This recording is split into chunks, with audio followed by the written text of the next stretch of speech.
حب ما تعمل حتى تعمل ما تحب. هل المقولة دي صحيحة ولا لأ؟ وهل الموضوع ليه علاقة بالحب والشغف بس ولا الموضوع أكبر من كده؟ عشان تفهم الموضوع ده محتاج تجاوب على الأسئلة دي. إيه المهارات اللي أنت متميز فيها؟ وإيه الصفات الإيجابية اللي عندك؟ مبدع؟ قيادي؟ ملتزم؟ وإيه الإنجازات اللي حققتها؟ والحاجات دي هل أنت شايفها من وجهة نظرك بس ولا بيئة العمل مقرة بيها؟ وإيه العادات اللي بتأثر بالسلب عليك وعلى قراراتك؟ وهل بتحاول تاخد خطوة في تغييرها وتحسينها ولا لأ؟ وإيه أكتر أخطاء بتكررها في حياتك المهنية؟ وهل أصلا شايفها أخطاء ولا عادي؟ وعامل إيه في علاقاتك؟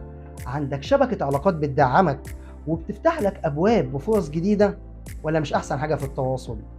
بتطور نفسك باستمرار في مجالك وبتاخد فكرة عن المجالات التانية ولا زي ما أنت؟